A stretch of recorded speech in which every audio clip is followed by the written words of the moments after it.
मान्य श्री रामचंद्र शंकरराव पाटील तथा भाऊ, कार्यक्रमाच्या अध्यक्ष प्रशिक्षण प्रसारक मंडळाच्या उपाध्यक्ष आदरणीय श्रीमती डॉक्टर आशाताई पाटील माई, संस्थेचे सचिव रोडीराम शिंदे सर, मॅनेजिंग कमिटीचे चेअरमन एम पाटील सर, शालेय व्यवस्थापन समितीचे अध्यक्ष माननीय श्री जयंत कदम नाना, संस्थेचे सन्माननीय संचालक माननीय श्री व्ही.एम. गायकवाड सर, जगन्नाथ सांगे सर, अजित पाटील सर, कला वाणिज्य विज्ञान महाविद्यालयाचे प्राचार्य श्री आर.एस. सावंत सर, तसेच प्रशालेचे मुख्याध्यापक माननीय Shri AS. Sawant sir, junior कॉलेजचे उपाचार्य माननीय श्री जी.एम. मागे सर, शिक्षक वृंद, शिक्षकेतर कर्मचारी, हितचिंतक, प्रतिष्ठित मान्यवर, ग्रामस्थ यांचे सहर्ष स्वागत, मनपूर्वक स्वागत. कर्तृत्व ज्यांचे सागराप्रमाणे, ज्ञान ज्यांचे हिमालयाप्रमाणे, फुलदार हा सोहळा ज्यांच्या आगमनाने, स्वागत करूया मान्यवरांचे शब्द सुमनाच्या पारिजाताने. मान्यवरांचे सहर्ष स्वागत, मनपूर्वक स्वागत. काळोखाली ओलांडून सूर्य उगवतो रोज नव्याने. मानवतेची कामना करून आज दीप प्रज्वलनाची सुरुवात व्हावी मान्यवरांच्या शुभस्थानी. सर्व मान्यवरांना विनंती की त्यांनी दीप प्रज्वलन व स्वर्गीय एस.के. पाटील तथा काका यांच्या प्रतिमेचे पुष्पहार पूजन करावे. तरुणांसाठी 1958 साली परूच्या कर्मभूमीत एका निरंजया कडक युवकाने संस्काराचे रोपे लावले. आज त्याचा वटवृक्ष झाला आहे. परू शिक्षण प्रसारक मंडळाचे सार्थकरण या शब्दात करावे लागेल. शिक्षणाने माणसाचे व्यक्तिमत्व बदलते, माणूस गरजा विश्व परिवर्तन घडू शकते. यासाठी शिक्षणाची गंगा बरोबरी पोहोचवण्याचे विविध कार्य काकांनी आपल्या सर्वांच्या मदतीने केले.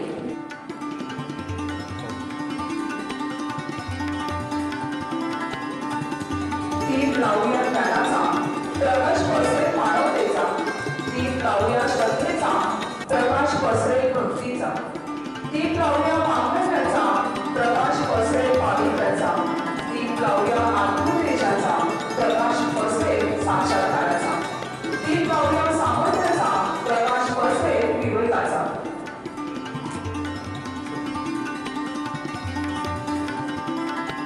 संस्कृती आहे आपली प्रकाशाची, शीतल आहे त्या चंद्राची.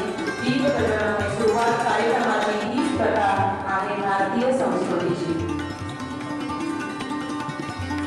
सध्या शाळेतून झाले होते असे म्हणारे संत व या संतांचे अभ्यासक असणारे आपल्या कार्यक्रमाचे प्रमुख होते आदरणीय प्राध्यापक शिवाजीराव भोकेरे यांचे याचा परिचय करून घेण्यासाठी येत आहे आपल्या पशुशिक्षण प्रसारक मंडळाचे सचिव माननीय श्री रोडीराम शिंदे सर.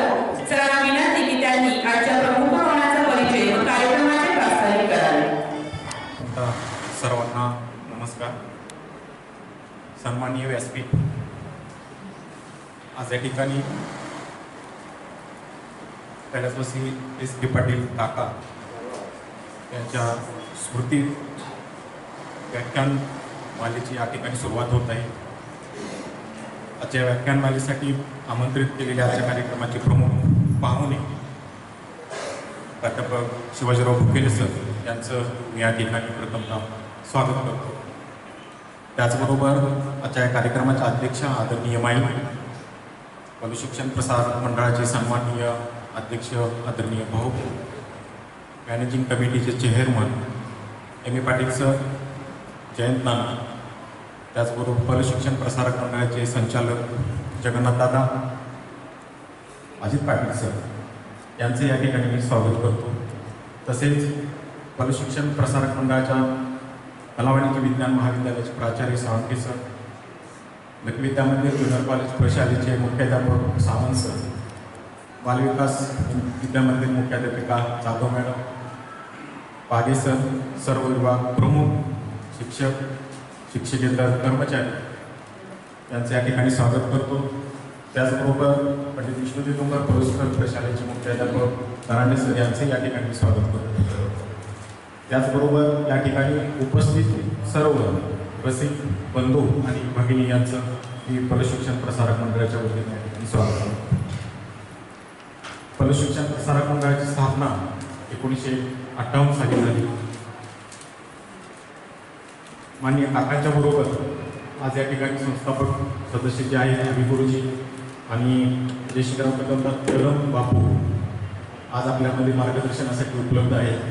परंतु माननीय काका यांच्या त्यावेळेस असणारी सर्व सवंगडी ते या ठिकाणी आपल्या आज हयात नाही आणि एकंदरीत सर्वांना ते अभिवादन व्हावं या अनुषंगानं माननीय काका त्यांचे सहकारी दिव्यांना केना कुलकर्णी, डॉक्टर संभाजीराव पाटील, शहाग सांडगे, लज्ञा शिंदे, वबा कुलकर्णी, ममा गायकवाड, सीताराम पाटील, आनंदराव पाटील, शेवडे साहेब, गुर्जर साहेब, त्याचबरोबर सर्व किर्लोस्कर परिवार यांच्या समवेत माननीय काकांच्या प्रशिक्षण प्रसारक मंडळाची स्थापना केली.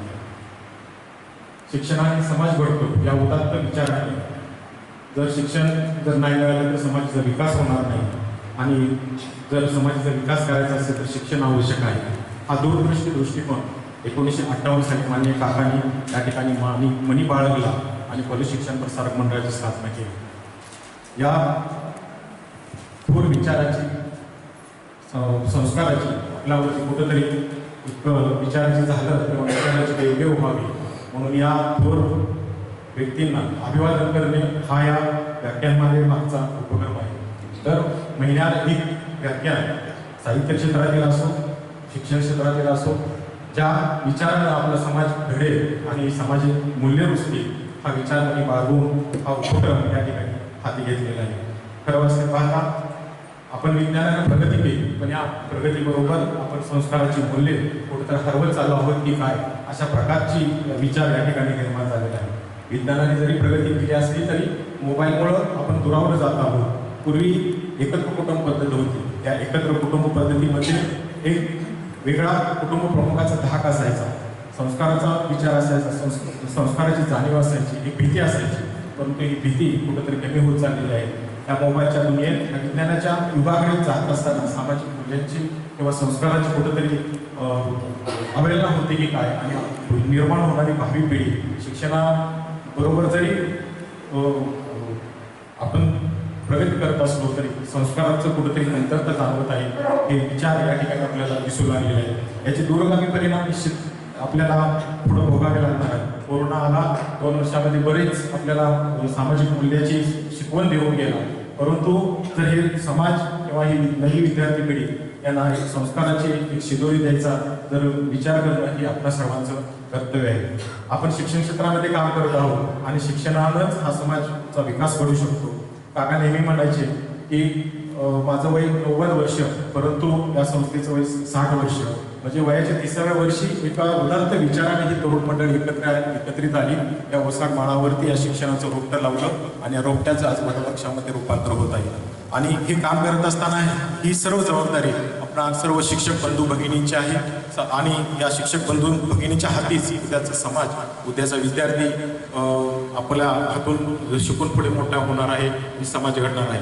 ह्या सर्वांची एक विचारांची जाणीव घेऊन आपण या ठिकाणी आपल्या सर्वांना सोबत घेऊन हा उपक्रम या महिन्यापासून चालू करत आहोत. या ठिकाणी खरं वास्तविक पाहता एक दिशा आहे. आपल्याला शैक्षणिक साधनं किंवा सुविधा या ठिकाणी मिळालेल्या आहेत. दर महिन्याला खरं वास्तविक पाहता मी या ठिकाणी आमच्या विभागातील सर्व सांस्कृतिक प्रमुख विभाग प्रमुखांना धन्यवाद देतो की मांडलेली संकल्पना लगेच अंमलात आली, अंमलबजावणी ही सुरू झाली. मी संस्थेच्या वतीनं सर्व सांस्कृतिक प्रमुख विभाग प्रमुखांचं विशेष आभार या ठिकाणी मानतो आणि विशेष करून हा पहिलं पुष्प बनवण्यासाठी ज्युनियर कॉलेज विभागानं ही जबाबदारी उचलली आणि आजच्या कार्यक्रमाला सुरुवात होत आहे. नव्या विचारांची, नव्या आचारांची दिशा घेऊन आपण असेच उपक्रम राबवू, संस्थेचा विकास चांगल्या पद्धतीने करू हे अभिवाचन या ठिकाणी देतो. पुन्हा एकदा सर्व सन्माननीय व्यासपीठ उपस्थित सर्वांचं या ठिकाणी मी संस्थेच्या वतीने स्वागत करतो. धन्यवाद. कॉलेज यांची कीर्ती अशी आजची सरकार होती. त्याच्या शुभ कार्यातून चला आपण घेऊ स्फूर्ती. अशा आपल्या आजच्या कार्यक्रमाचे प्रमुख पाहुणे प्राध्यापक शिवाजीराव बुकेले सर यांचा सत्कार प्रशिक्षण प्रसारक मंडळाचे अध्यक्ष माननीय श्री रामचंद्र शंकरराव पाटील तथा भाऊ यांनी करावा ही विनंती. बुके व मानपत्र सोहळा संपन्न होता.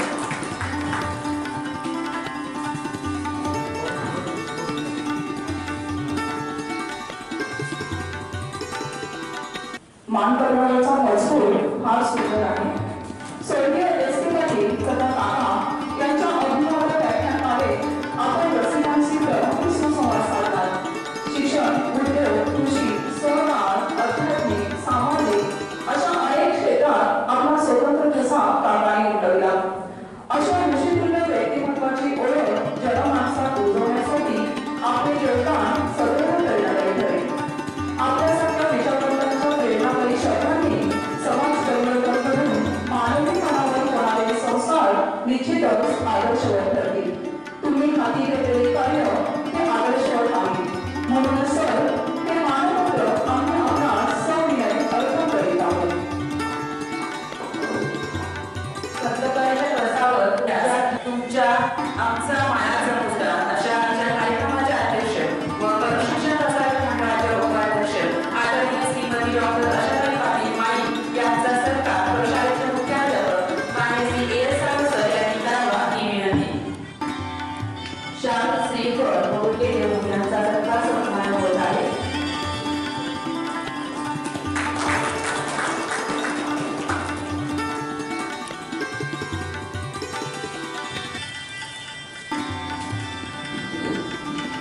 धन्यवाद सर. धरतीवर एक काळ गेला की धरती आपणास असंख्यपणे दिसून भरलेले फणीचे. शब्दांचंही तसंच असतं. आपण एखाद्याला शब्द दिला की तो आपल्यावर प्रेमाच्या शब्दगंगेची उधळण करतो. असेच आमच्यावर प्रेमाची सावली निर्माण करून आपल्या शब्दगंगेत नामू करावं ही आजच्या प्रमुख पाहुण्यांना विनंती.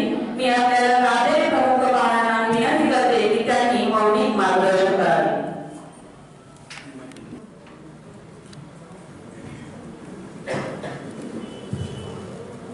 नमस्कार. सन्माननीय विचारपीठावरील मान्यवर स्वर्गीय एस के पाटील तथा काकाजी यांच्या स्मृतिप्रित्यर्थ आयोजित अभिवादन व्याख्यानमालेच्या पहिल्याच पुष्पाच्या अध्यक्ष आदरणीय माई, या संस्थेचे अध्यक्ष आदरणीय भाऊ ज्यांनी आता सुंदर प्रस्तावित केलं. म्हणजे आतापर्यंत आमचा गैरसमज होता सचिव साहेब, प्राध्यापकांना प्रस्तावित खूप चांगलं जमतं, परंतु आपणही चांगलं प्रस्तावित करू शकता. म्हणजे कधी कधी वाळवंटामध्ये सुद्धा वयस्कर असू शकतो हे आपल्या प्रस्ताविकातनं आपण दाखवून देण्याचं काम केलं. सिनियर कॉलेजचे प्राचार्य साळुंके सर, ज्युनियर कॉलेजचे प्राचार्य सावंत सर, सर्व विद्या शाखांचे प्रमुख, सांस्कृतिक विभागाचे प्रमुख ज्यांनी मला निमंत्रित करण्याचं काम केलं, पहिला फोन केला त्यांना मी सांगितलं, आता 40 वर्ष बोलतोय सर, आता मला उभा राहून बोलता येणार नाही, प्रयत्न करतो, जमेल तेवढा वेळ बोलायचा प्रयत्न करतो. ते म्हणले सर कसंही बोला, मांडी घालून बोला, खुर्चीवर बोला, बसून बोला, पण बोला. आता मी म्हटलं बोलायचं म्हटल्यानंतर आम्हा घरी घालणं शब्दांची रत्ने, शब्दांची तर शस्त्रे यत्ने करू, शब्दाची आमुच्या जीवाचे जीवन, शब्दे वाटू धनुजन. तुका म्हणे पाठ शब्दाची हा देव, शब्दाची गौरव करून पूजा. असे शब्दासाठी भुकेलेले आम्ही माणसं इथं आल्यानंतर एक विचार मनात आला. काकाजींनी वयाच्या 30व्या वर्षी या शिक्षण संस्थेचं जे रोपटं आहे ते लावण्याचं काम केलं. पुढे 20 वर्ष ते थकले नाही. आपण 20 वर्ष शिकवल्यानंतर थकून मांडी भरून बोलणं हे काही योग्य नाही. हा विचार एका मिनिटात मनात आला आणि म्हणून पवार सरांना दुसरी कुठली वेगळी रिक्वेस्ट न करता मी माझ्या बोलण्याला सुरुवात केली. मी पहिल्यांदाच म्हणालो, माझ्या जन्मापूर्वी आपल्या संस्थेचा 4 वर्ष अगोदर जन्म झालेला आहे आणि त्यामुळं माझ्या जन्माच्या अगोदरच्या संस्थेविषयी मी भरभरून बोलणं याचा अर्थ काय होतो, काढल्यानं सूर्याच्या पिल्लांना सांगणं की हा बघ सूर्य, हा बघ सूर्य, सूर्याचे पिल्ल म्हणतील अरे आम्ही त्याचीच पिल्ल आहे, तो वरून प्रकाश देण्याचं काम करतो, आम्ही धरतीवर प्रकाश देण्याचं काम करतो. पण शिक्षण संस्था हा असा एक सूर्य की तो सूर्य वरून प्रकाश देतो, हा सूर्य या ओसाड मैदानावर घालून प्रकाश देण्याचं काम करतो. आणि म्हणून आपल्यासारखे सर्व प्रज्ञावंत सुजान मंडळी या अभिवादन व्याख्यानमालेच्या निमित्तानं जमला.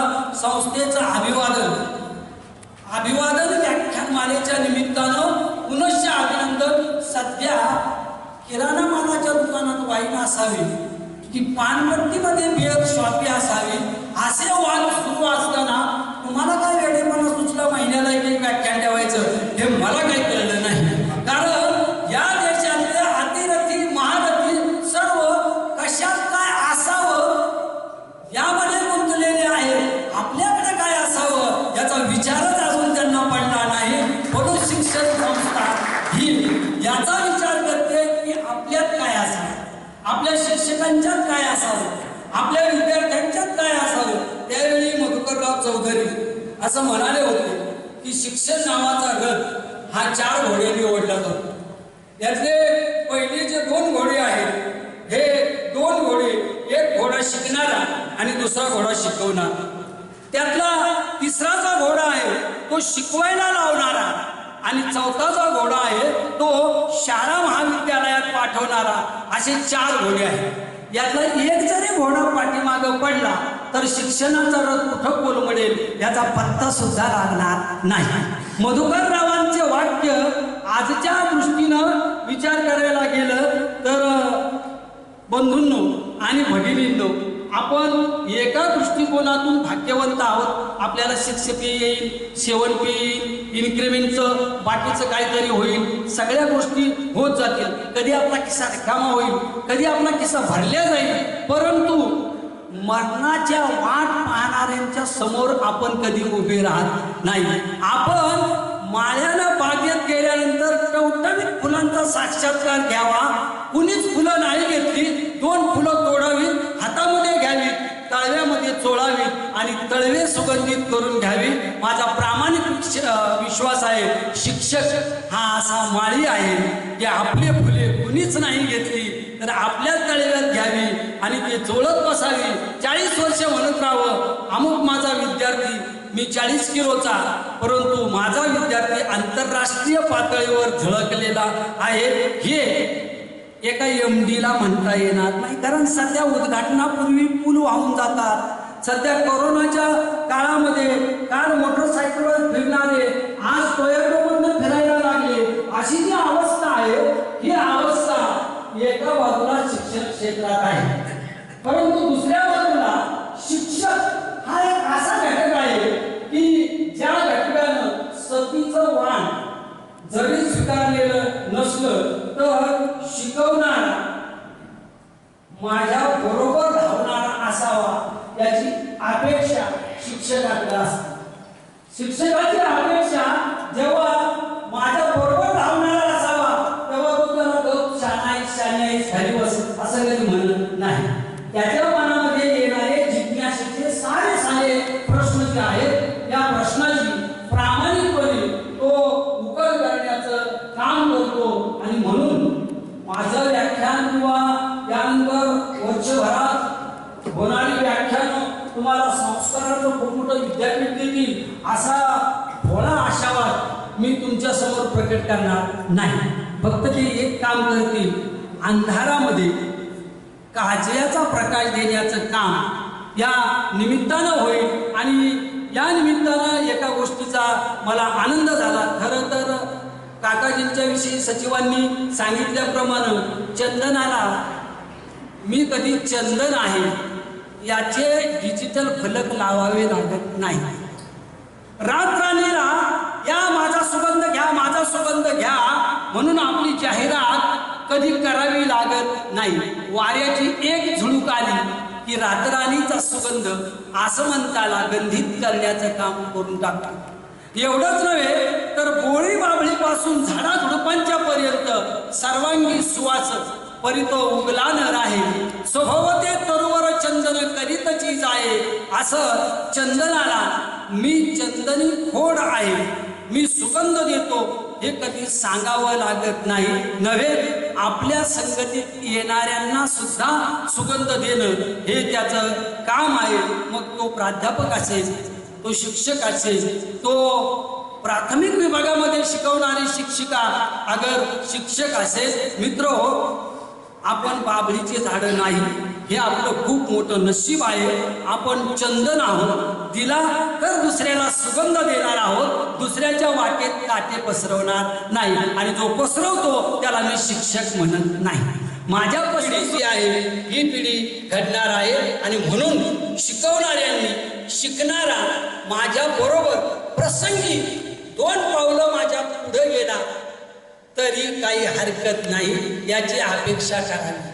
आता शिकवून घेणारे माझ्या नशिबाने सगळे आहेत. तुमच्या तोंडावर स्तुती करतो असं नाही, मला बऱ्याच वेळा स्पष्ट बोलायची सवय आहे. संस्था कार्यक्रम ठेवते, संस्थेचे चुकून एखादे प्रतिनिधी त्या कार्यक्रमाला हजर असतात. गेल्या 40 वर्षात गावोगावी वेड्या फकीरासारखा फिरत असताना आम्ही विचारलं, अध्यक्ष जरा महत्वाचं काम आहे, सांगलीला तिकडे गेलेले आहेत. उपाध्यक्ष कोल्हापूरला कलेक्टरला भेटायचं आहे, तिकडे गेलेले आहेत. सचिव आता कोल्हापूरला मिनिस्टर येणार आहे, त्यांना भेटायला गेलेला आहे.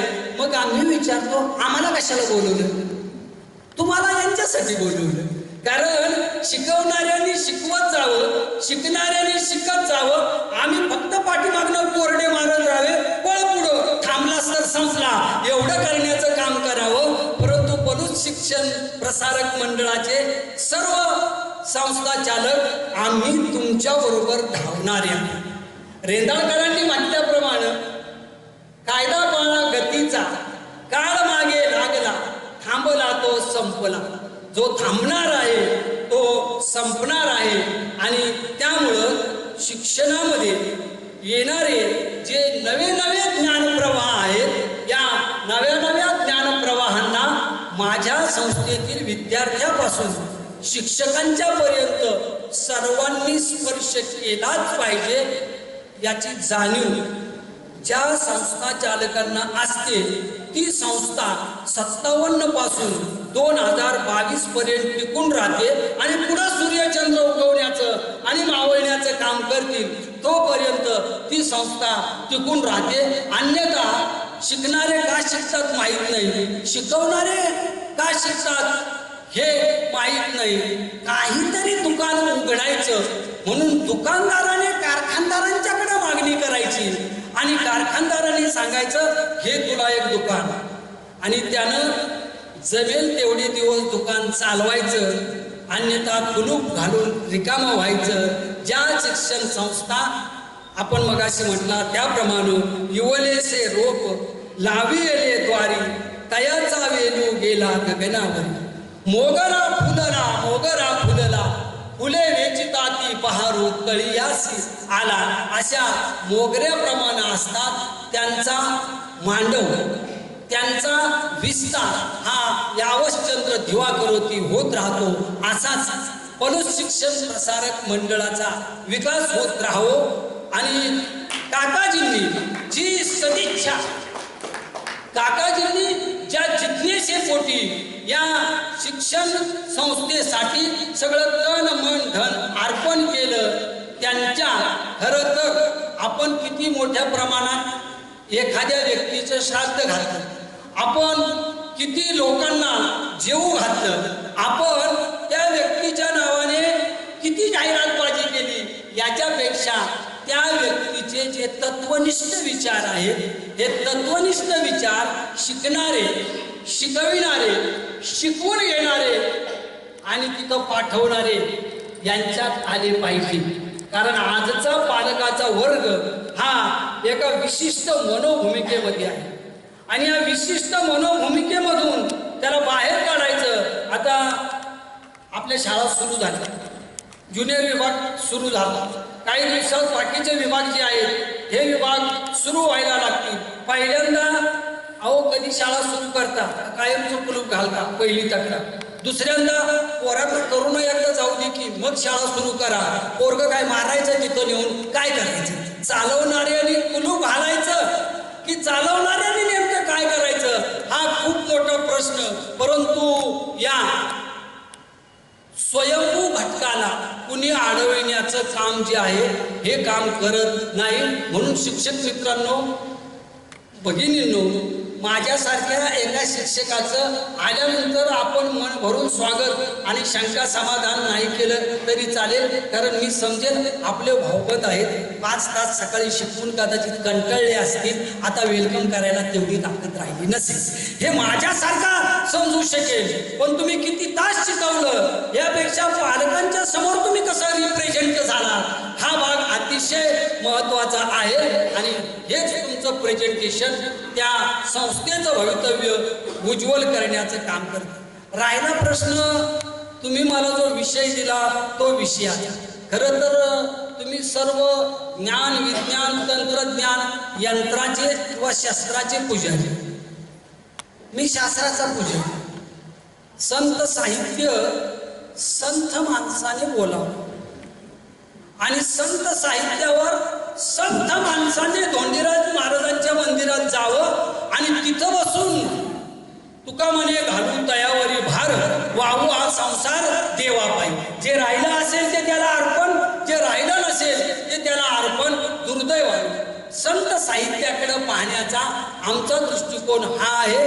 रिटायर झालेल्या माणसाने त्याच्यावर बोलावं आणि रिटायर झालेल्या माणसाने ऐकावं. आमचं शेड्यूल एवढं बिझी आहे, मरण आलं तरी आम्ही म्हणतो थांब जरा आणि मग माझी कामं आटोपतो आणि मग तुझ्याकडे येण्याचं काम करतो. एवढ्या बिझी शेड्यूलमधनं आमचं शेड्यूल बिघडवून संयोजकांनी संत साहित्य, मी पटकन म्हटलं संत साहित्य, ते म्हणाले काय हरकत नाही, कारण कसं आहे माझ्या धमन्यातून सळसळणार आणि मेंदूला पुरवल्या जाणारं रक्त माझ्या आईबाबाबरोबर ज्ञानोबा तुकोबा एकोबा चोखोबा गाडगे बाबा बहिणाबाई यांचा. आणि त्यामुळं कुठल्याही संयोजकाचा पहिला फोन आला की आपसुकच माझ्या तोंडातून संत बाहेर येतात. कदाचित संयोजकांनी याचा विचार केला असावा की भविष्यकाळात काय असावं.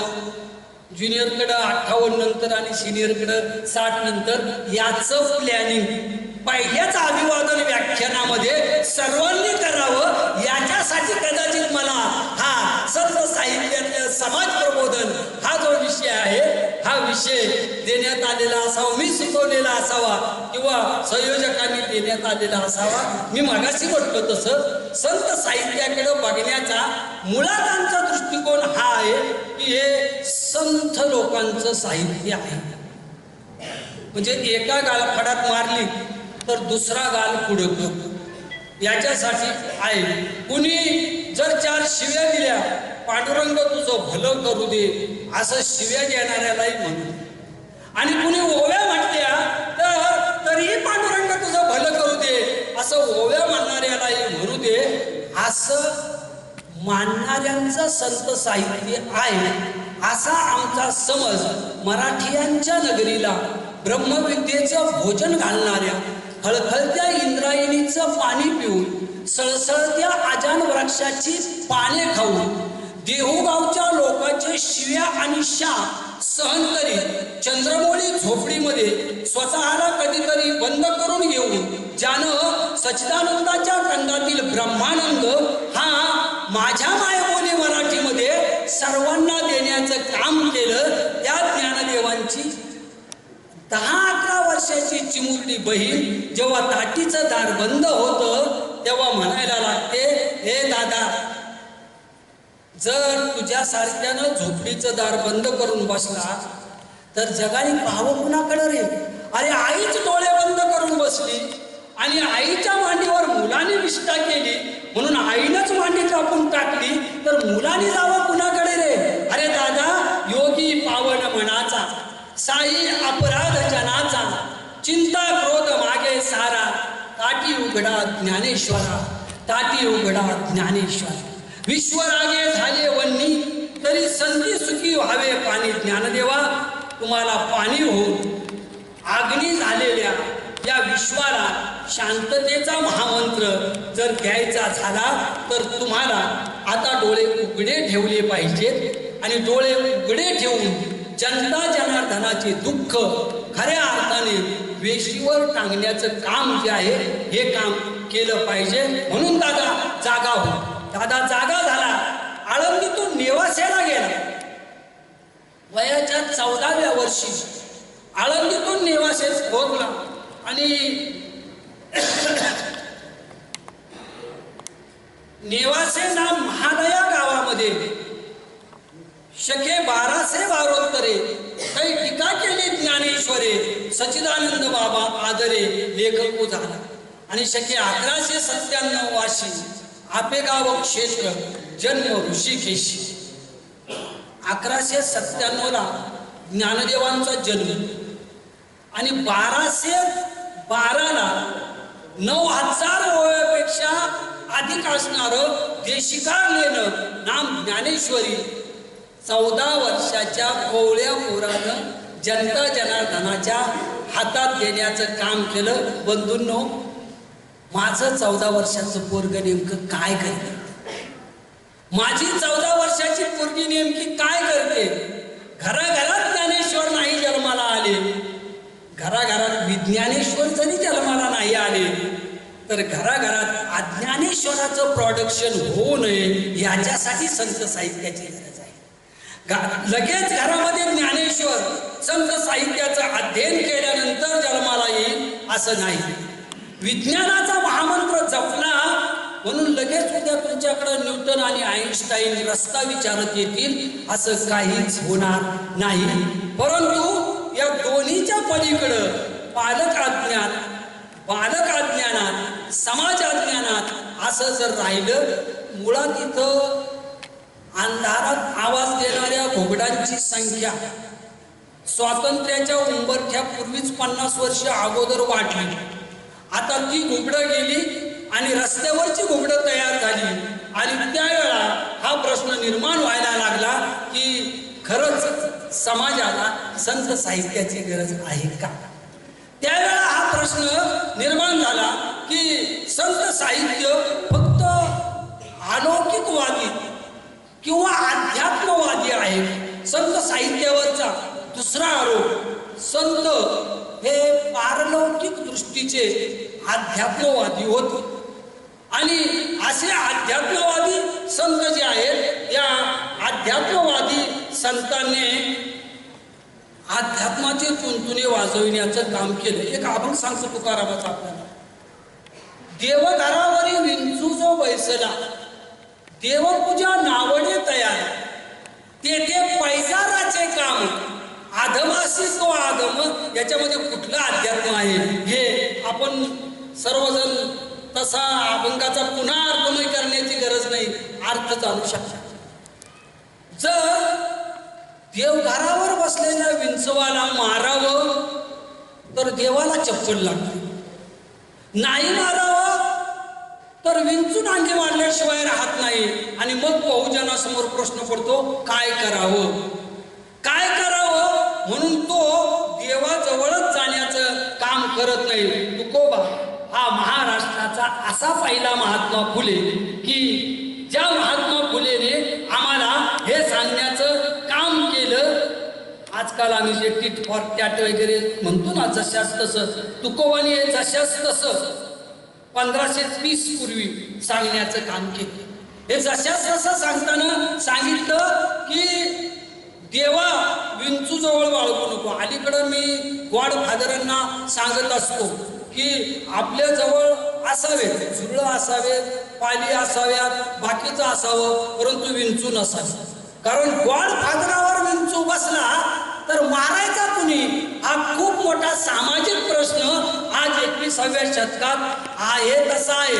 म्हणून काय झालं, अध्यक्ष साहेब जाईल तिथं गॉडफादरावर विंचूच विंचू, म्हणजे विंचू चोहीकडे आणि गेला गॉडफादर कोणीकडे, अशी सगळी अवस्था. आता गॉडला बघायचं की विंचवाला मारायचं, त्याच्यापेक्षा सर्वसामान्य म्हणतो विंचूही नको आणि ग्वाडाही नको. करंदीकरानं म्हटल्याप्रमाणे एकांत पंथ मी चालता निश्चंक वाटे. मी माझ्या एकांताच्या पंथानं अकेला चलोची वाटचाल चालण्याचं काम करेल. तेव्हा संत साहित्य हे सामाजिक गरजेपोटी निर्माण झालेलं संत साहित्य आहे, अध्यात्मापोटी निर्माण झालेलं नाही.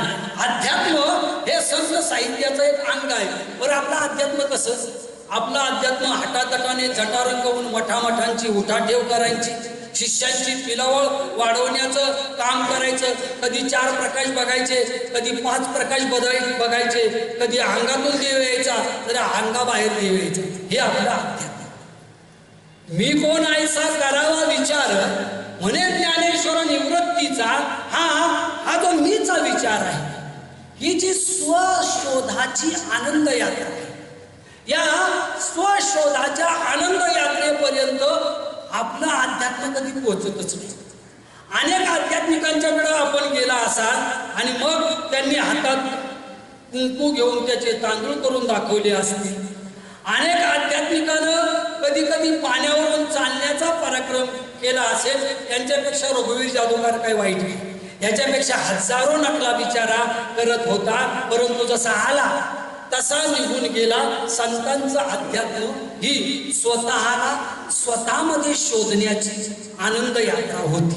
संतांचं अध्यात्म हे आज आपण अध्यात्माच्या नावावर जे काही कर्मकांडाचं स्तोम वाजवायचं काम करत आहोत असं अध्यात्म नव्हतं. म्हणून मी आपल्याला म्हटलो सामाजिक जाणीवेच्या गरजेपोटी संत साहित्य निर्माण झालं. आता आमची मराठीचे प्राध्यापक इथं असतील ज्युनियर सिनियरचे. ज्ञानेश्वर 1 की 2 याच्यावर आमचा 1 टर्मचा पुरा सिलेबस संपतो. ज्ञानेश्वर 1 की 2. ज्ञानदेव कोणते आणि ज्ञानेश्वर कोणते. हरिपाठ करते ज्ञानेश्वर कोणते आणि ज्ञानेश्वरी करते ज्ञानेश्वर कोणते. 1197 ज्ञानेश्वर कोणते आणि 1314 मध्ये जो ज्ञानोबा नावाचा आळे फाट्यावर एक रेडातुल्य माणूस जन्माला आला तो जो आहे तो ज्ञानदेव कोण. आमची भांडणं मी आमच्या पार्लेकर सरांनी वगैरे त्यावेळेला याचा बराच प्रचार केला की तुका झालाशे कळस नावाचा एक मोठा ग्रंथ जसा सुचला त्या पद्धतीनं लिहिण्याचं काम केलेलं होतं. जवळजवळ 400-500 पानं. त्याच्या प्रस्तावनेतल्या पहिल्या 7-8 ओळीत लिहिलं होतं की ज्या माणसाला आंबे खूप आवडतात त्यानं आंब्याच्या बागेच्या मालकाची परवानगी घ्यावी, आत जावं आणि भरपूर आंबे खाऊन घ्यावे. आत गेल्यानंतर त्याला दुर्बुद्धी सुचू नये की आंब्याची झाडं किती, आंबे सध्या डझन कसे मिळतात, याचे बॉक्स तयार किती होतील, ते कुठल्या कुठल्या राज्यात जातील आणि मग हा माणूस किती श्रीमंत होईल याची बेरीज करत बसला तर त्याचं आयुष्य पूर्णपणे संपून जाईल, परंतु त्याला आंब्याचा स्वाद मिळणार नाही. संत किती होते, संतांनी किती चमत्कार केले. संतांचं अध्यात्म काय म्हणजे आंबा खायचं सोडून झाडं मोजण्याचा आणि डझनावारी हिशोब काढण्याचा प्रकार आहे. सध्या त्या डझनातच आपण गुंतलेलो आहोत. आपण सचिव म्हणाले की आता ज्ञान विज्ञान तंत्रज्ञानाच्या कक्षा विस्तारत आहेत. विज्ञानानं प्रचंड झेप घेतलेली आहे आणि विज्ञानानं प्रचंड झेप घेत असताना बंग साहेब एकदा आपल्याच कोल्हापूर जिल्ह्यामध्ये असं म्हणाले होते की जेव्हा तुझ्या माणसांच्या सावल्या या लांब लांब पडायला लागतात तेव्हा अंधार जवळ यायला लागलेला आहे असं समजायला काहीच हरकत नाही. आता अध्यात्माच्या नावाखाली तुझ्या माणसांच्या सावल्या ह्या प्रचंड प्रमाणात लांब लांब पडत आहेत आणि त्यामुळं संत साहित्याला या अध्यात्माच्या कोंदणात बसू नये. राहिला प्रश्न संतांनी केलेल्या चमत्काराचा. जो चमत्कार करतो तो संत का. तुकोबा म्हणतात की जो चमत्कार करतो तो संत नाही. किंवा नव्हे चाहुराची युक्ती नेणे गाऊ जडीबुटी. मी जडीबुटी देत नाही, मी चमत्कार करत नाही. आणि संतांचं सर्वात मोठं दुर्भाग्य जर कुठलं असेल तर महानुभाव पंथापासून गाडगे बाबांच्या पर्यंत जेवढ्या म्हणून चमत्कार कथेमध्ये संतांना अडकवता येईल तेवढ्या चमत्कार कथेमध्ये आपण संतांना अडकविण्याचं काम केलं. खरं तर संतांचा जन्म हाच या महाराष्ट्रातला चमत्कार.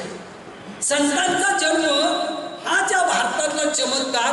त्यांना चमत्काराच्या वलयामध्ये अडकविण्याचं काम करू नये. मध्यंतरी ABP माझावर आनंदवारी नावाचा माझा एक कार्यक्रम होता आणि त्यावेळी एकच प्रश्न मला वारंवार विचारला जायचा.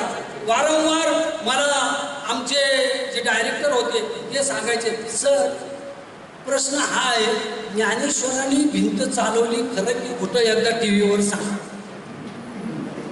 ज्ञानेश्वरांनी रेडा बोलवला खरं की खोटं एकदा TV वर सांगायचं काम करा. ज्ञानेश्वराच्या बहिणीनं ज्ञानेश्वराच्या पाठीवर, मुक्ताबाईनं ज्ञानेश्वरांच्या पाठीवर मांडे वाजले खरं की खोटं सांगायचं काम करा. बरं, आता ज्ञानेश्वरांनी भिंत चालवली असं दाबून जर मी सांगितलं तर हजारो प्राध्यापक त्यावेळेला ऐकत होतील, ते म्हणतील व्यर्थ गेली प्राध्यापक, MA व्यर्थ गेलं, MPhil व्यर्थ गेलं, PhD व्यर्थ गेली. दगडाची भिंत जिवंत माणूस दगडावर बसून चालवलीच कशी याचा हिशोब माझे प्राध्यापक मंडळी घरात करत बसले असते. रेडा बोलावला म्हटल्यानंतर लोक म्हणाले असते, या रेड्याला कोणी बोलवलं ABP वर? जर एका माणसाच्या रूपानं रेडा वेद बोलत असेल आणि हा रेडा हलतच नसेल तर याला काय करायचं, अशी अवस्था येईल. म्हणून मी माझ्या मनाचं एक उत्तर त्यावेळी देण्याचं काम केलं. ज्ञानेश्वरांनी भिंत चालवली की नाही, तिथली माती खाऊन खाऊन माणसांनी चालवलेल्या भिंतीची माती खाल्ली. म्हणजे माणसं स्वतःच्या मुलाबाळासाठी माती खाणार नाही, पण ज्ञानेश्वरांनी जी भिंत चालवली त्याची माती खाऊन खाऊन माणसाने भिंत संपवली. केवढा विज्ञानवादी माणूस! विज्ञान किती चांद पर पहिला कदम किसका पडा, इस पचड में गिरा है विज्ञान. आम्ही या पचडीमध्ये अडकलो. पहिलं पाऊल कुणाचं पडलं आणि मग पहिलं पाऊल माझंच म्हणून जागतिक पातळीवर आम्ही भांडत बसलो, ती माती संपवली. मी म्हणालो, अहो आता ती भिंत चालवली की नाही दाखवायला शिल्लक नाही, तेव्हा ती भिंत चालली की नाही हा भाग सोडून द्या, पण तुमच्या माझ्या बापजाद्याला कोण ज्ञानेश्वर हे माहीत होतं का? तुमच्या माझ्या बापजाद्याला कोण तुकाराम हे माहीत होतं का? तुमच्या खापर पंजोबाची पालखी तुमच्या गावातनं कधी निघाली? तुमच्या आजोबाची पालखी गावकऱ्यांनी कधी काढली का? ते म्हणले मास्तर येड लागले. आजोबाच सगळ्याची दिवट्या उचलणार, पालखी त्याची कोण काढते कशाची? आणि मग त्याला म्हटलं, माझ्या आजोबाच्या पंजोबाच्या पालख्या मी वाहण्याचं काम करत नाही, पण कोण ज्ञानेश्वर शके 1197ला जन्माला आलेला त्याची पालखी आम्ही वाहण्याचं काम करतो. म्हणजे भिंत 750 वर्ष चालत आली, मध्ये थांबलेली नाही. ज्ञानेश्वरांनी ही भिंत चालवण्याचं काम केलं. राहिला प्रश्न रेड्याचा. आता तो माझाही जन्म पैठणचा माझ्या पुस्तकात आपण परिचय पत्रात वाचला असेल. आणि पैठणचे मंडळी एवढे हुशार, अजून ज्ञानेश्वरांचं स्मारक पैठणमध्ये तयार व्हावं की नाही झालं तर पहिल्यांदा ते अर्धवट राहिलं, कशात तरी राहिलं असेल कुणाच्या तरी माशा शिंकल्यामुळे. म्हणून आता दुसरे पूर्ण करायला लागले. दुसरे पूर्ण करायला लागल्यानंतर प्रश्न हा आला, ज्ञानेश्वर कुणाचे? म्हणजे जोपर्यंत ज्ञानेश्वर होते तोपर्यंत या वेड्या माणसाला आपला म्हणायला कोणीच तयार नव्हतं. आणि मग जेव्हा संतपीठ ज्ञानेश्वराच्या नावाने पैठणमध्ये व्हायला लागलं तेव्हा मग ज्ञानेश्वर कुणाचे? मग हे म्हणाले ज्ञानेश्वर आमचे, ते म्हणाले ज्ञानेश्वर आमचे, तिसरे म्हणाले ज्ञानेश्वर सर्वांचे. प्रश्न हा निर्माण झाला, ज्ञानेश्वर कुणाचे? तर ज्ञानेश्वर त्यांचे ज्याला ज्याला ज्ञानाची लालसा आहे त्याची. ज्ञानाची लालसा ज्या साधकाच्या मनात प्रचंड प्रमाणात निर्माण होईल त्या साधकाच्या मनात ज्ञानोबाची वस्ती व्हायला वेळ लागत नाही.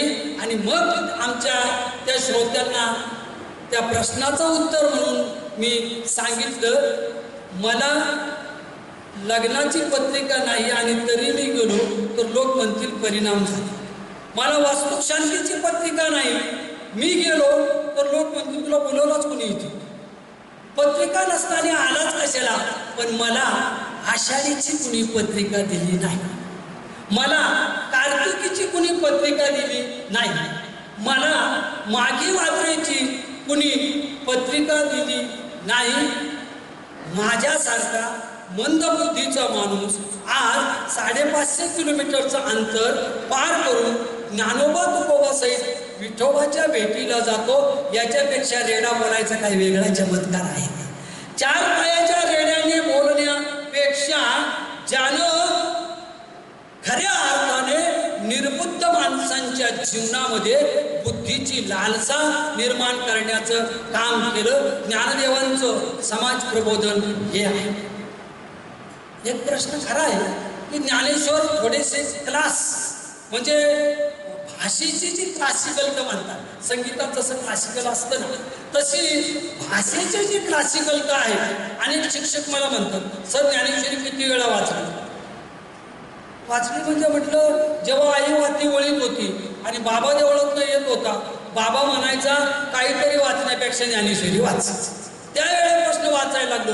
किती वेळा समजली नाही म्हटलं समजावून घेण्याचा प्रयत्न करतो, कारण मी काही पैठणच्या रेड्या एवढा शहाणा नाही. ज्ञानेश्वरांनी वर हात केला आणि ओम भूर्भुवः स्वः तत्सवितुर्वरेण्यं रेडा म्हणायला लागला. एवढा रेड्याचं भाग्य माझ्यासारख्या रेड्याला नाही आणि त्यामुळं समजावून घेण्याचा प्रयत्न करतो. अजून मला समजली असा माझा दावा नाही.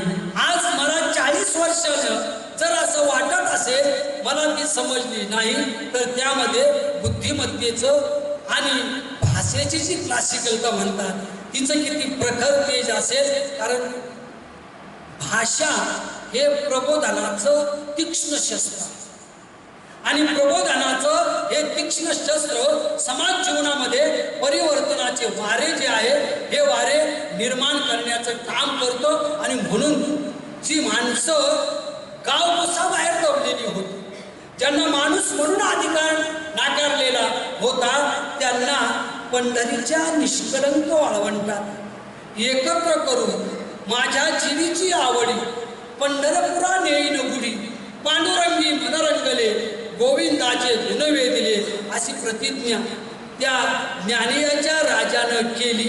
आणि मनुष्यत्वाचा आणि स्त्रीत्वाचा दोन्हीचाही प्रकाश पाहू न शकणारी जनाबाई बोलायला लागली की ज्ञानदेव कीर्तन करी. काही अभंगात नामदेव आहे, नामदेव कीर्तन करी पुढे नाचे पांडुरंग जनी म्हणे ज्ञानदेवा बोला अभंग. आज माझ्या भगिनी आहेत. स्त्रीमुक्तीच्या जमान्यामध्ये जनाबाईला स्त्रीमुक्तीची अधिष्ठात्री मानणं हा स्त्रीमुक्तीच्या कार्यकर्त्याचा अपमान समजला जातो. कारण जनाबाई त्या दमाली करुणला पोचली नाही म्हणून तिनं स्वतःच्या घरादाराचा त्याग केला, पंढरीच्या त्या महाद्वाराच्या पायथ्याशी आली आणि दामा शेतीनं जिचं पालन पोषण करण्याचं काम केलं ती जनाई म्हणते स्त्री जन्म म्हणून. आता आपण सर्वजण नोकरीपेक्षा भगिनी आहात, त्यामुळं तुम्ही काय करता असं विचारलं तर तुम्ही लगेच सांगता मी MA झालेली आहे, BEd झालेली आहे, मी BPEd झालेली आहे, मी एवढा तास काम असतं. माझ्या आईला विचारलं काय करतेस, काही नाही करत, हाऊसवाईफ आहे. माझी आई सांगते की मी काही करत नाही, मी हाऊसवाईफ आहे. म्हणजे जी स्त्री या घराचा कुलगुरू आहे, या समाजाचा कुलगुरू आहे, तिनं म्हणायचं मी काहीच करत नाही. मी घरामध्ये रांधणं वाढणं उष्टावळ्या काढणं, सगळ्यांनी खाऊन जास्त शिल्लक राहिलं तर थोडं जाड होणं, नाही शिल्लक राहिलं तर वाऱ्यानं हलून एक दिवस चौकाच्या खांद्यावर निघून जाणं, याच्या पलीकडं मी काही करत नाही. जनाई सांगते माझ्या बहिणींनो मी जन्म बाईचा आहे म्हणून उदास होणार नाही. कारण या विश्वात हे आहे संत साहित्यातलं समाज जे स्त्री पुरुष समतेची नांदी जनाईच्या वाणीत निर्माण करण्याचं काम करतं. आमच्या आजच्या रविवारच्या पुरवणीत सुद्धा 2-4 रकाने भरलेले आहेत. स्त्री पुरुषाच्या कुठल्या दृष्टिकोनातून समान आहे, शारीरिक बौद्धिक मानसिक आर्थिक. जनाबाई म्हणते हे बाबा कुठल्या दृष्टिकोनातून समान विमान मला काही माहीत नाही. मला एकच माहीत आहे की जेव्हा व्यवस्थाच मला मारायला लागेल तेव्हा मी व्यवस्थेविरुद्ध शेट्टी ठोकण्याचं काम करेल आणि महाद्वाराच्या पायथ्याशी येऊन जोरात ओरडून सांगेल, डोईचा पदर आला खांद्यावरी, भरल्या बाजारी जाईन मी, पंढरीच्या पेठे भांडी येणे पान, मनगटावर घाला तेल. जनाबाई मातेचा विचार करतो मी, कुणाच्या मनगटावर तेल घालायचं? बडव्याच्या घालायचं, पांडुरंगाच्या घालायचं की जनाबाईच्या घालायचं? आणि आज मला कळतं, स्त्रीचा अधिकार नाकारणाऱ्या सगळ्याच भाडव्यांच्या मनगटावर तेल घालायचं आणि मग त्यांनी 12 तास शिमगा करायचं काम करायचं. तोपर्यंत स्त्री पुरुष समानता येणार नाही. स्त्री पुरुष समानतेचे केवळ असे नारे लगावण्यापेक्षा स्त्रीचा अधिकार घरापासून महाविद्यालयापर्यंत, जरी मिळवतीचं दुखणं जे आहे ना ते खूप खूप वेगळं आहे. 33 वर्ष गेली माझी प्राध्यापकीमध्ये. मिळवत्या कधी कधी त्यांची दुखणं सांगायचं काम करायच्या आणि सर म्हणायच्या, बरं आहे तुम्ही व्याख्यानात एक रावण सांगता हो, पण कॉलेजपर्यंत येईपर्यंत किती रावण आमचं वस्त्रहरण करतात याचा आम्हाला सुद्धा पत्ता लागत नाही हो सर. मिळवती होऊन करायचे. माझी सणाई किती मिळवती होती यापेक्षा व्यवस्थेला हादरे देण्याचं काम जनाईनं केलं. आज मराठी साहित्यात म्हणणं आहे, जनाबाई देवदासी होती, देवाची दासी होती की नामदेवाची दासी? मग पहिले विद्वान लिहितात, कर्नाटकाची देवदासी पद्धत जन्माला आली, त्या देवदासीच्या कुळातली जनाबाई होती. दुसरे विद्वान लिहितात, ती देवाची दासी होती. आणि माझ्यासारखा विद्वान नसणारा माणूस म्हणतो, जनाबाई स्त्री दास्यत्वाचं जू झुगारून देऊन एक मुक्त शलाका स्त्री जीवनामध्ये नवा प्रकाश पाडणारी प्रबोधन यात्री होती. मला जनाई ही दासी कुणाची होती यापेक्षा जनाईचं हे जे प्रबोधन पर्व आहे हे अतिशय महत्त्वाचं वाटतं. याला सगळ्यात महत्त्वाचं कारण हे की या जनाईने आपल्या अल्प आयुष्यामध्ये अनन्यता, तपस्वीचा, तेजस्वीचा, तत्परता, समर्पणाचे भाव ही जी स्त्री जीवनाची पंचसूत्री आहे, त्या पंचसूत्रीला स्वतः आचरणात आणण्याचं काम केलं आणि समाज जीवनात बिंबविण्याचं काम केलं. पण जनाबाईचं सगळ्यात मोठं दुर्भाग्य कुठलं? आमच्या एकाही पोरीचं नाव जनाबाई नाही. आमच्या रिंकी, पिंकी, पिंकी, मिंकी, चिंकी, म्हणजे त्या मनुष्य जातीला त्या नावाचा अपमान वाटावा अशा पद्धतीनं अहो जनाबाईचं नाव सुद्धा ठेवायचं धाडस आमच्याकडं होत नाही. आमच्याकडं MP मध्ये जन्माला आलेली माता पलूसमध्ये आली आणि कोटी कोटी समाधी लावायला लागली तर तिचं सोन्याचं स्मारक होतं. जनाबाईचं मात्र गोपाळपुरामध्ये मोठं स्मारक व्हावं असं कुठल्याही राज्य चालवणाऱ्यांना आजपर्यंत वाटलं नाही. आणि त्यामुळं जनाबाईनं त्या काळात गोपाळपुरात उपेक्षेचं वाळवंट तुडविलं.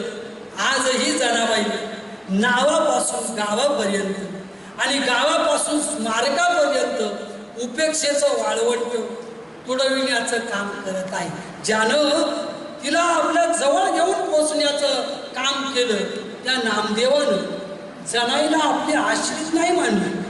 रक्त्याची लंगोटी सुंभाचा करदोटा लिहून देवळात कोंडलेल्या विठोबाला माणसात आणायचं आणि माणसातला विठोबा थेट पंजाबपर्यंत नेऊन पोहोचवायचा आणि पंजाबमध्ये होमान निर्माण करायचं. पंजाबमध्ये पंजाबीयांना आणि इकडं उत्तर हिंदुस्थानियांना आम्ही नामदेवांचे 1-2 पद लोकांना शिकविण्याचं काम करतो की हिंदू पूजे देहुरा, मुसलमान मस्जिद, नामा सेवेत सेविया, जहा मंदिर ना मस्जिद. आम्ही हिंदू आहे. राम तिथं जन्माला आले, सोन्याच्या विटा इथं गोळा करू आणि रामाच्या नावानं तिथं खपवण्याचं काम करू. अरे आमच्या बापाच्या आयुष्यात साधी मातीची वीट आली नाही आणि आम्ही मात्र राम सोन्या रुपयानं मढवला गेला पाहिजे या बांधलेलो आहोत. रामललाच्या नावानं शांतीचे पाठ वाहण्याऐवजी आम्ही रक्ताचे पाठ वाहण्याचं काम जे आहे, हे रक्ताचे पाठ वाहविण्याचं काम आतापर्यंत या रामललाच्या नावानं केलं.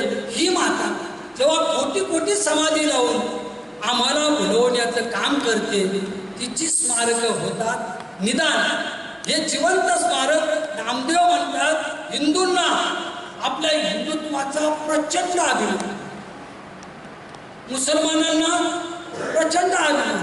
मग कुणीतरी एखादा टिपू सुलतान पुढे आणायचा आणि ज्या मुंबईचं बॉम्बे झालं त्या बॉम्बेतल्या एखाद्या पथाला टिपू सुलतानचं नाव द्यायचं की नाही. हा चोथलेला म्हणजे रस गेलेला चोथा पुन्हा चोखायचं काम करायचं. ज्यामध्ये रसही नाही आणि ज्यामध्ये आनंदही नाही, या विवादात आम्ही अडकलेली माणसं नामा म्हणतो. मी मंदिरातही जाणार नाही आणि मी मस्जिदीतही जाणार नाही. मी तिथं जाईल ज्या मंदिर ना मस्जिद, तिथं मंदिर असणार नाही, तिथं मस्जिद असणार नाही, तिथं फक्त मानवतेचं मंदिर असेल. आणि मानवतेच्या या मंदिरामध्ये मी नाचू कीर्तनाचे रंगी, ज्ञानदीप लावू जगी. कीर्तनाच्या रंगामध्ये रंगून ज्ञानदीपाची जी ज्योत आहे ही प्रज्वलित करण्याचं काम करेल. तुमच्या संस्थेचं ब्रीदवाक्य आहे, तमसो मा ज्योतिर्गमय. आणि शिक्षक बंधूंनो, लावलेला दिवा विझू न देणं ही खूप मोठी साधना आहे. सध्या एवढे वारे सुटलेले आहेत, हवा आहे म्हणून समय टिकलेली आहे. नाहीतर एवढे वारे सुटलेले आहेत, कधी दिवा विझल याचा पत्ता सुद्धा लागणार नाही. तेव्हा एक काम प्रामाणिकपणे करा, हात भाजले तरी चालतील, पण जो दिवा माझ्या पूर्वजांनी लावला तो दिवा विझता कामा नये, तरच ज्योतिर्गमय हो. नाहीतर नुसतंच घोषवाक्य लिहून काय करायचं?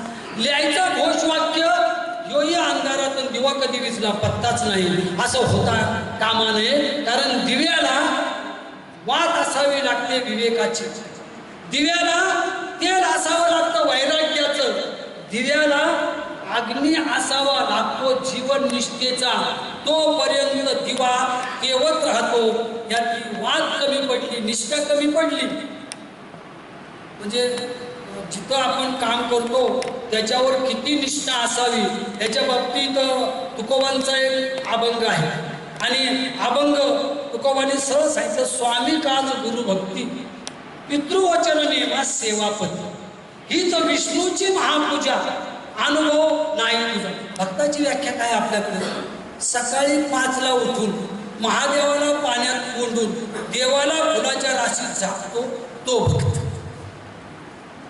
जिथं जिथं अंगावर छिद्र असतील तिथं तिथं कधी भस्माचे कधी अष्टगंधाचे पट्टे ओढण्याचं काम करतो तो भक्त. तुकोबांच्या दृष्टिकोनातून भक्त तो की नकळे दिवस की रात्री, ज्ञानवांची ओवी आहे. अखंड लागलीशी ज्योती, दिवा जसा दिवसा पेटवला तरीही प्रकाश देतो आणि रात्री पेटविला तरी प्रकाश देतो. दिवस आहे की रात्र आहे याच्याशी त्याचं कर्तव्य नाही, प्रकाश देणं हे त्याचं काम आहे. संत हे अंधाऱ्या वाटेवरचे प्रकाश आहेत आणि अंधाऱ्या वाटेवरचे हे प्रकाश यात्री आम्हाला दिवसा ढवळ्या हा प्रकाश देताना सांगतात. मी तुकोबांचा अभंग आपल्याला सांगत होतो, ज्यानं काम दिलं त्याचं कल्याण हो, एवढी माफक अपेक्षा करायला काय हरकत आहे. पण काम दिल्यावर, म्हणजे इथल्या संस्थेचा अनुभव तसा नसेल, पण बऱ्याच ठिकाणी मी हे पाहतो, काम दिल्यानंतर काम दिलंच ना बघतो कसा अध्यक्ष राहतोस. पुढच्या 12 वर्षात मी इथला सेवक आहे, म्हणजे छत्रपतींच्या काळापासून आपल्याला एक सवय लागलेली आहे, ताट तुमचं, भाकरी तुमची, हाताला तुम्ही धरायचं, जेवायला आम्हाला तुम्ही बसवायचं आणि आम्ही मात्र जेवता जेवताच बाकीचं कर्म करून तिथं रिकामं व्हायचं. ही कदाचित महाराष्ट्राचं मानचित्र आज छत्रपतींना झालेले दगे फटके जर लक्षात घेतले, ते जर झाले नसते तर मानचित्र वेगळं दिसलं असतं. तुकोबा सरळ सांगतात, यात अध्यात्म नाही, यात निष्ठा आहे. ज्याच्याकडं काम करतोस त्याच्यावर निदान एक जन्म राहू दे, बाकीचं सगळं 7 जन्मी हाच मिळू दे, तोच मिळाला तर किती जन्म वाट लागायची हा खूप मोठा प्रश्न नाही. आणि त्यामुळं तो 7 जन्मात वगैरे काय नको, निदान एका जन्मामध्ये तो त्याची निष्ठा आपल्याकडं असावी.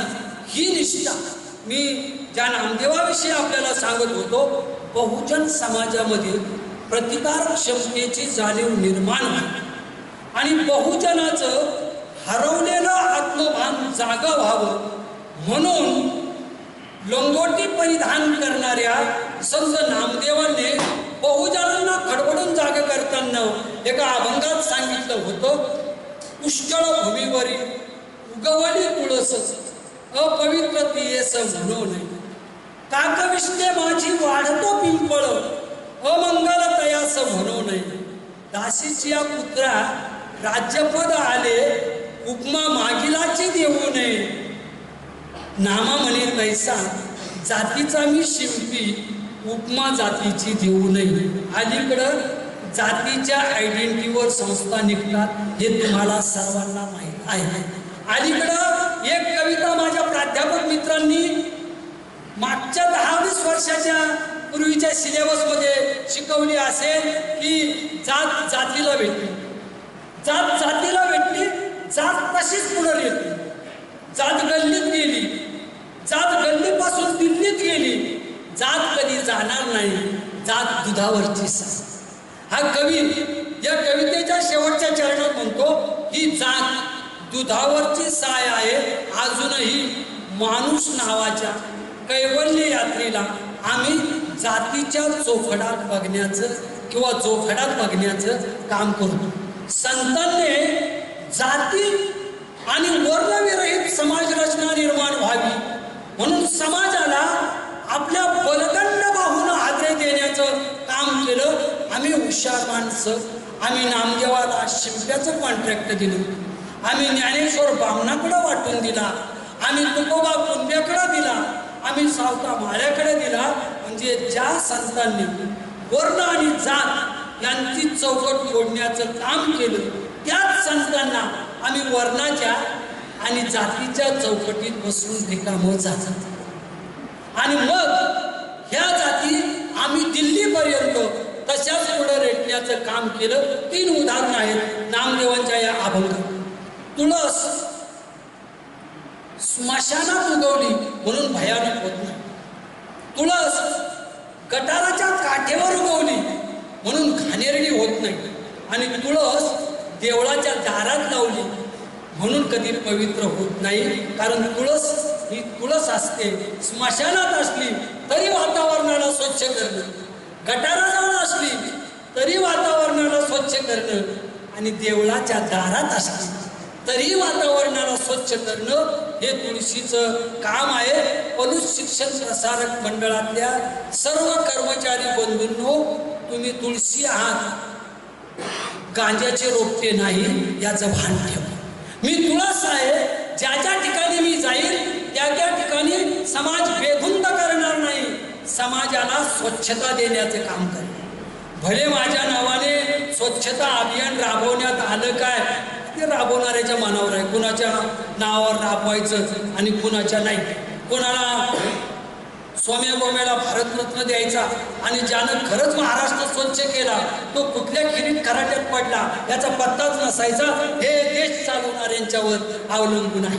तुमच्या माझ्याकडं एवढंच काम आहे, मी तुळस आहे, मी वातावरणाला स्वच्छ करेन. जिथं जाईल तिथं मानसिक आणि सामाजिक वातावरणाची स्वच्छता करण्याचं मी काम करेल. हा संकल्प काकाजींना अभिवादन करायचं झालं तर राहू द्या स्वच्छ, पण निदान जिथं जाईल तिथं घाण करणार नाही, एवढं जरी झाला तरी भरपूर झालं. म्हणजे स्वच्छतेचा टप्पा नंतरचा, पहिल्यांदा घाणीचा. कारण एखादा पिंपळ कावळ्याच्या विष्णेतून उगवला म्हणून पिंपळाचं सौंदर्य, पिंपळाचे गुणधर्म कधी नष्ट होत नाही.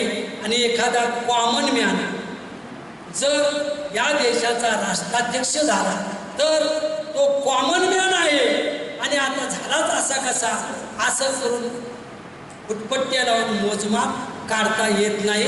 कारण माणसाला माणूस म्हणून ओळख, माणसाला त्याच्या जातीवरून ओळखू नका असे नामदेवांचे शेकडो अभंग. संत साहित्य माझा प्राण आहे आणि एका एका संतावर कितीतरी तास मी तसंच बोलत राहिलो तर पु ल देशपांडे म्हटले त्याप्रमाणे मी बोलत राहील आणि तुमचं म्हैस कथेप्रमाणे होय होय होय नाही नाही नाही. बरं काय झालं, समोर उपाध्यक्ष आहे, खाली अध्यक्ष आहे, इकडं सचिव आहे, त्यांनीच अजून सीट हलवलेले नाहीत, आपण कसे असायचे? खूप मोठा प्रश्न. म्हणजे सुपारी अडकित्यात की अडकित्ता सुपारी असं मी काही तुमचं होऊ देणार नाही. मी फक्त इथून पुढचे जे संत आहेत त्यांच्यावर हायलाइट्स टाकेल आणि माझं जे समर्पण आहे किंवा या मुक्त चिंतनाचा समापनाचा भाग आहे त्याच्याकडे येण्याचं काम करेल. संसाराच्या नौकेत बसून परमार्थाचा पैलगीर गाठताना सर्वसामान्यांच्या जीवनामध्ये सामाजिक संस्थेचे भाव निर्माण व्हावे म्हणून पैठणच्या प्रबोधन यात्री संत एकनाथांनी जाणीवपूर्वक प्रयत्न केले. नाथांची भावलं हे महाराष्ट्राचं सांस्कृतिक संचित आहे. नाथांची भावलं हे महाराष्ट्राचं सामाजिक संचित आहे. उदाहरणादाखल एक भावलं आपल्याला सांगेल की आले संत घरा तरी काय बोलून शिनवावे, ऊस गोड झाला तर काय मुळासकट खावा, गावचा पाटील झाला तर काय गावच बुडवावा, प्रीतीचा पाहुणा झाला तर काय फार दिवस राहावा, फुकाचा आत्ते मिळाला तर काय बळेच दारी बांधावा, घरचा दिवा झाला म्हणून काय आढ्यास बांधावा, एका जनार्दनी म्हणे सद्गुरू गुप्तची ओळखा. 5 उदाहरणं आहेत याच्यात आणि याच्यात पलूसचे पाटील सोडून सगळे बसतात. कारण पुढच्या लाईनला जवळजवळ सगळे साळुंखे, सावंत आणि पाटील आहेत, म्हणजे एका वर्गातले आहेत. नाथांच्या काळात पाटलाला गाव चालवायला दिले जायचा, बुडवायला नाही. आज राज्य चालवणाऱ्यांनी संसदेमध्ये एवढा एकच अभंग लावावा की गावचा पाटील झाला तरी काय गावच बुडवावा.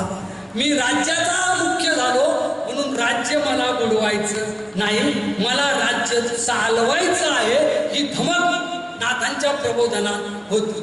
काही पालक आले असतील चुकून इथून, शिक्षकांचा मेळावा आहे, पालकांनी यायचं का नाही हा प्रश्न त्यांच्या समोर असेल. पण पालक मित्रांनो, एक साधा शिक्षक म्हणून आपल्याला विनंती आहे, दिव्याला कोंडण्यात ठेवा, आड्याला बांधू नका, नाहीतर पलूसच्या स्टँडवर फडकून गावाला जाळील आणि कधी तुमचं घर जाळील याचा पत्ता सुद्धा लागणार नाही. कारण दिवा आड्याला बांधला तर आडं जाऊन खाक होतं. त्याप्रमाणे समर्थ जी पालकत्वाची भूमिका आहे ही पालकत्वाची भूमिका निभावताना आपल्यामध्ये काही कठोरता, काही निर्णय क्षमता ही असलीच पाहिजे याची जाणीव आम्हाला नाथांनी या भारुडात देण्याचं काम केलं. सुजलाम सुफलाम माणसं तुम्ही, तुमच्याकडे काही कारखाने आज काढले उद्या आजारी पडले असं नाही. माझा कोल्हापूर जिल्हाही तसा होता, पण धाड धाड धाड धाड एक एक कारखाना बंद पडायला लागला आणि मग माझ्यासारखा बारका शिक्षक विचार करायला लागला, ऊस मुळा सकट खाल्ल्यामुळं कारखाने बंद पडायला लागले. याला सगळ्यात महत्वाचं कारण आहे की ऊस शिल्लक राहिला पाहिजे हे कारखाना चालवणाऱ्यांना लक्षात आलं नाही. म्हणून नाथ म्हणाले होते, ऊस गोड झाला म्हणून मुळं सकट खाऊ नकोस, मुळं शिल्लक ठेव. राहिला प्रश्न तुकोबांचा. 103 दिवस तुकोबांच्यावर 2005 ते 2006 सालापर्यंत दूरदर्शनच्या माध्यमातून मी बोलत होतो. आता 103 दिवसाचा 1 मिनिट काढला तर इथून पुढे 103 मिनिटं होतील आणि त्यामुळं मी तुकोबांना स्पर्शच करतो. तुकोबांना स्पर्श यासाठी करणार नाही. याला सगळ्यात महत्वाचं कारण आहे की मार्क्स कोण होता, माकड होता की माणूस होता हे माझ्या तुकोबांना माहीत नव्हतं. माझ्या तुकोबांना एवढंच माहीत होतं, विष्णुमय जग वैष्णवांचा धर्म, भेदाभेद भ्रम अमंगल, हे सारे कृत्रिम भेद आपल्या समर्थ प्रज्ञेनं 42.5 वर्षाच्या अल्प आयुष्यामध्ये माझ्या तुकोबांनी नाहीसं करण्याचं काम केलं आणि महाराष्ट्राला एक छत्रपती दिला. जो छत्रपती तुकोबांच्या पायाजवळ आल्यानंतर विनंती करू लागला की महाराज, आपल्या कीर्तनानं स्वराज्याच्या बाबतीत मला काही करता येईल का, त्याचं मार्गदर्शन व्हावं. तेव्हा तुकोबांनी सांगितलं, राजे तुम्ही तुमच्या जागेवर बरोबर आहात आणि मी माझ्या जागेवर बरोबर आहे आणि तुमचा हा नजराणा दिवट्या छत्र्या घोडे हे तो बऱ्यात न पडे. आम्ही सदैव सुटके जवळ येता चोर धाके मुंगी आणि नाव आम्हा सारखाच जीव. आम्हाला राजा आणि मुंगी हे समान आहेत. राजे 12 मावळ प्रदेशामध्ये जिगरबाज मावळ्यांना निर्माण करण्यासाठी मी गावोगावी जाईल आणि पायकाचे अभंग निर्माण करण्याचं काम करेल, ज्याच्याद्वारा पायकाचा नायक होईल. स्वराज्य निर्मितीमध्ये तुकोबांचं स्थान किती या प्रश्नाचं उत्तर मी नेहमी देत असतो. 12 मावळ प्रदेशातले सारे सैनिक हे तुकोबांनीच घडवण्याचं काम केलं. 12 मावळ प्रदेशातल्या साऱ्या सैनिकांना तुकोबांनी पायकाचे सुख पायकालाच ठावे याद्वारा देण्याचं काम केलं.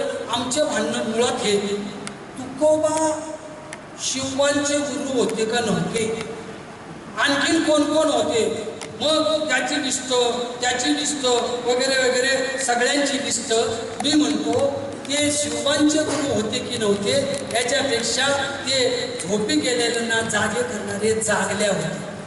आणि ज्या जागल्यानं जगजोगी जाग बोलती जागता जगदेव राखा काही खावं हे सद्भावनेचे जिवंत झरे निर्माण करण्याचं काम केलं.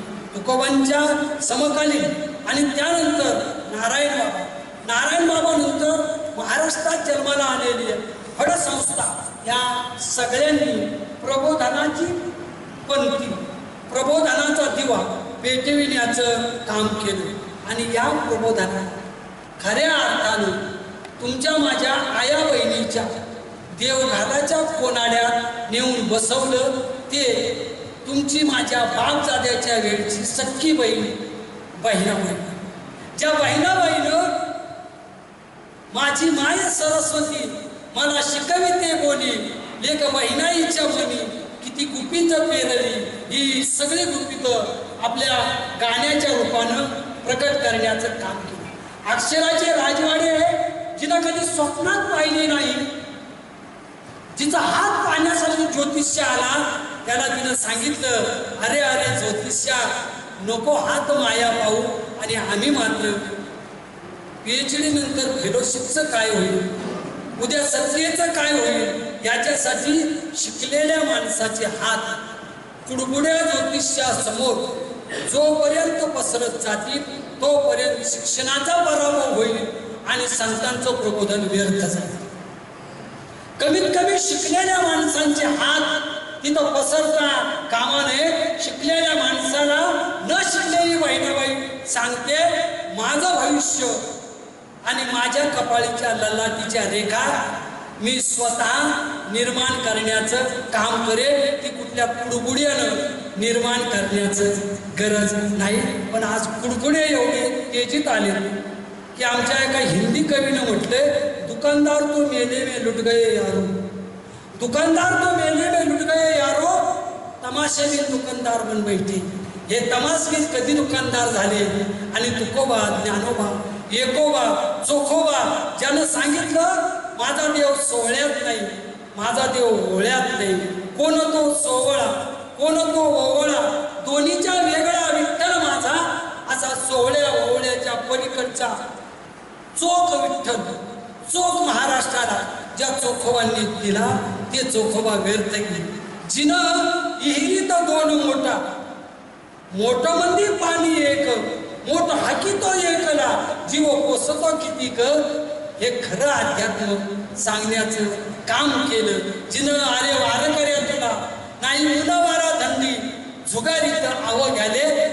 पंढरीची दिंडी हा जयघोष करण्याचं काम केलं. त्या वाहिनाईच्या मागे पुढे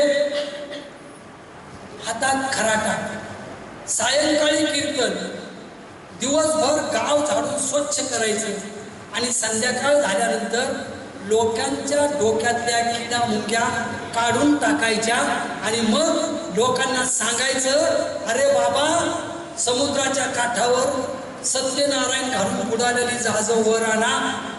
साधू आण्याच्या नावानं सत्यनारायण कशाला घालता? तो महाराष्ट्राचा आधुनिक गौतम बुद्ध संत गाडगे.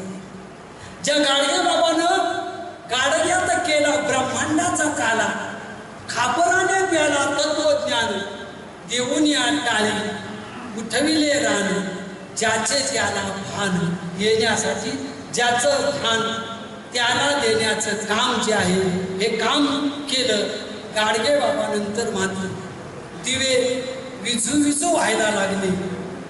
प्रबोधन करणाऱ्या मंडळींनी आपल्या गाड्या स्वतंत्र बांधल्या आणि शिक्षक मित्रांनो, जेव्हा धनसत्तेला ज्ञानसत्ता विकली जाते त्यावेळा देशाचं भवितव्य हे अंधकारमय होतं. संतांनी टिकणारा समाज निर्माण केला, विकणारा समाज निर्माण केला नाही. या देशाचं भवितव्य अंधकारमय व्हायचं नसेल तर माझी ज्ञानशक्ती ही धनशक्तीच्या पुढे झुकणार नाही, ती विकणार नाही, ती आपली तेजस्विता प्रकट करेल एवढा संकल्प या निमित्तानं करूया. आणि ऐकणारे असले म्हणून आपण बोलणाऱ्याने बोलत राहावं, ऐकणारे जमलं तर ऐकत राहावं असं न करता मी फक्त माझ्या तुकोबांचं, माझ्या ज्ञानोबांचं आणि काकाजींच्या पुण्यस्मरणाच्या निमित्तानं एकच अभिवादन करतो. मला नाही होता आलं तुकोबा तरी चालेल, मला नाही होता आलं ज्ञानोबा तरी चालेल, मला नाही होता आलं चोखोबा आणि बहिणाबाई तरी चालेल, फक्त मी एकच करावं, मी तुक्याच्या लोचनांनी गांजल्यासाठी रडावं, मी तुक्याच्या लोचनांनी गांजल्यासाठी रडावं. चोख व्यवहारात माझ्या मी मला वाटून घ्यावं, चोख व्यवहारात माझ्या मी मला वाटून घ्यावं.